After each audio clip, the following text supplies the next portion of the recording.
Konnichiwa buddies, this is Chris Sniper at nandito tayo ngayon sa actual remapping sa Iligan City. So ang area na ito ay may Japanese encampment during the World War II. Then may advance party.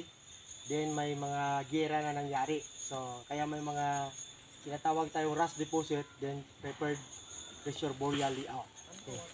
So pansinin nyo, itong tinatayo naman ni Black Phantom at ang body natin. No? Okay. So, ito yung benchmarker, no? Nasa sloping na portion ng bundok na may biglod sa likod namin. We are facing the sun. Dito. Hapon na ngayon, kaya dito ng araw. So, east, west. Okay.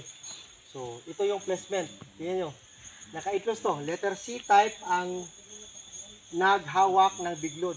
Ito siya. Sa likod. Okay. So, bago tayo magpatuloy, shout out muna sa team natin sa Bohol.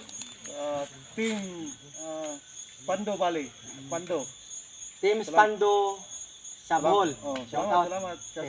Maraming salamat, sir. Sa team leader niya. Then, Salamat. Ang team natin dito ngayon sa Iligan City ay ang Team Pro Dio et Patria. No? Salamat. Okay. Bansay Team Pro Dio et Patria. Bansay. Okay. Salamat. Okay. Maraming salamat sa team natin dito. Then, shout out muna sa mga tropa natin na gusto mo pa shout out. Una-una, shout out sa Laughter the Best Medicine page, no? From Butuan City, bro. Kumusta ka dyan? Sa admin ng Laughter the Best Medicine. Butuan City. Nadaan kami dyan. Kumusta kayo? Okay? Shout out kay Sir Noel Hinugin sa Cebu. Sir Noel, hopefully magkita-kita tayo. Update ka dito kay Black Phantom. Limap natin yan, area mo. Okay? Pon. Shout out kay Ariel Bustamante, bro. Ariel Bustamante sa Cantilan, Surigao del Sur. Kumusta dyan, bro? Salamat sa palaging pagsubaybay natin channel. Then shout out kay Buddy Kin Talino. Kumusta, Brother Kin? Talino. Bansay. Then shout out kay Junjun Sanchez de la Cruz. Kumusta, bro? Junjun Sanchez de la Cruz. Then shout out kay Augusto Cesar Bacalso Ordanyes from General Santos City. Okay, kumusta sa mga tropa natin sa Jensan? Lalo-lalo na kay Augusto Cesar Bacalso Ordanyes. Kumusta, bro? Then siyempre shout out sa follower taga natin sa mga page natin, si Brother Dennis Estrella. Kumusta, Brother Dennis Estrella? Bansay. Shout out from Cebu. Follower natin, Yong Kois. Yong Kois from Cebu. Kumusta, brother? Then, siyempre sa Bacolod City, ang katropa natin, Daniel Jalipa. Bro, ingat sa operasyon dyan. Then, hopefully, mag-succeed kayo sa mga ongoing operation. Then, congrats sa mga previous na retrieval. Daniel Jalipa. Okay, update palagi. Okay. Then, shout out kay Mix Idulantes sa Maramag, Bukidnon. Kapitbahay-bahay. Okay. Mix Idulantes sa mga TH dyan, treasurer sa Maramag. Bansay. Okay, then maraming salamat at siyempre arigato gozaimasu sa ating Team tropa Tonggang, Team Redido, dito. Team Komando. Salamat. Okay. Team Good Boy Club. Salamat. Team Good Boy Club, Salamat. Team Komando, Team Tonggang, Bro Anthony. si Redido Foundation, then Team Jaguar. Kumusta? Okay. Then ang tropa natin, no? Otol Kipso Takida, no? Shout out sa lahat ng mga katropa natin sa Pangasinan kay Architect Anton Raboy Anchita, kay Buddy Millar, saka kay Sir Joy, kay Kuya David. Yun lang, no? Kay Babyface. Shout out. Travel tayo sooner, no? Luzon, Visayas, Mindanao scope natin. Yun lang, buddies. Maraming salamat sa mga Team followers. Victory. Salamat sa Luzon. Sa Luzon. Sa salamat. Bulacan, Team Victory. Shout out kina Bad Director at sa asawa niya, Sister Ann. Ma'am Len, no? Sa Bulacan, sa Tamaria. Okay? So, yun. Then, sa lahat, kay Junjun Dayag, kay Brother Edie Pusing. Bro Eddie Pusing, salamat. Brother Edie Pusing. Then, sa team sa to. Okay, shout out. Okay, yun lang. Thank you so Team much. Kinayahan Foundation. Kinayahan Salamat, Foundation. Bansay. Badis, bakit may load ito? Ito. Natinggap din na video natin ngayon si Tony Parker. Ninin Bobong. Team Katamis. Oy, Richard. Team Blasting. Blasting. Shout out. Ito, intersign, binaliktad. Kasi kailangan na ng symmetry. Then may isa pa, entering. Entering here. Yan. Ito mismo ang big load spot. Yan natin dito pa isa. Kaya naka-C enclose yan. Yan. Ayan, siya. Okay. So dito ng base natin, para mag-compass tayo doon. Okay, pag dito ako, no? So dito tayo, pag harap ng araw, okay, so alas 12. So siyempre, alas 12 to alas 2, may puno. Yan. May lumang puno ng baluno. Barubo, sorry. Barubo yan. Okay. Maya na sa left side. Dito na, ito yung muna focus. Okay. Tayo. Yan ang puno.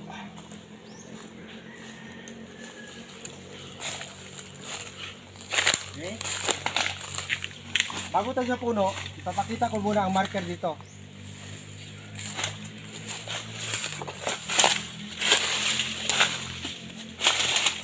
Ito siya. Ito siyang big boulder. Then may Sagiro code. Tabas, ibig sabihin wood. Old tree. Then may foot marker ng bata. Yan, maliit. Travel. 10 down. So galing dito, mag 12 o'clock tayo, harap sa puno. Yan. Old tree ang makita natin na may sukat na gis. Yan. So, ang paa ng bata, yan. 3 inches yan. 9, maglalaka na sa bato dyan. Mayroon dyan bato na winter. Yan. Ayan. Klaro lang? Okay. Naka-point sa puno. Ayan. So, ang puno naman, buddies, okay na to, nakuha na siguro nun. Ito siya. Okay, so galing dito, 10 feet. Punta doon. Ito yung puno. Puno muna ng view sa malayo. Para makita talaga na ito. Old tree talaga siya. Century tree. Yan. Malaki ito, buddies. Matibay ito na puno. Yan. So dito ang spot natin, under the tree. So kung pansinin natin, yan. Sa west side, kasi dito ang S, puno siya. Sa west side, ay may rabbit. Dito ko na muna yung rabbit. Kita lang. May mata. Ang posisyon ng rabbit, nasa west side. So alam natin, ang rabbit sa Ganji, o sa earthly branches, S ang deposit. So ito siya. Sa S side, dyan makita ang puno, ang wood element. Okay. Confirmation na wood element yan, ito. Ano? Wood. Plus rabbit. Plus doon sa kabila, no? Yan. Dito tayo sa wood element yan. Sa alas 10, doon ang Sagiro. So dito sa puno talaga. Okay, doon ka. Dito naman may turtle. Lying turtle. Turtle na walang paa, hindi ulo lang. Saka likod. So, kissing the tree. Yan o. Nakadikit siya sa puno. Dito ang load natin under the tree. Then may pointer doon sa kabila. Dito. Saka ito, napalibutan to ng bato ng puno. Okay. Another turtle here. Dalawa, double turtle. Naka-point dyan. Then may rabbit. Na ibig sabihin, go east. Ayan, S ang puno. So yun, buddies ha. Ang deposit, ito tinatawag natin na under the tree. Hindi ito na ninja kasi mahirap ito eh. Dito ang portal natin. Hindi na ito patay ng puno ha. Dito tayo dadaan sa turtle back. Yan, ulo. Kukunin yan sa kadudukotin sa ilalim. So yan siya. Doon naman sa bench marker, yan. Sa bench marker, yan. May linearity yan. Patungo dito, may passage. Okay. Dahil sa puno, papunta naman tayo straight through. Dito ang code ni or code 2.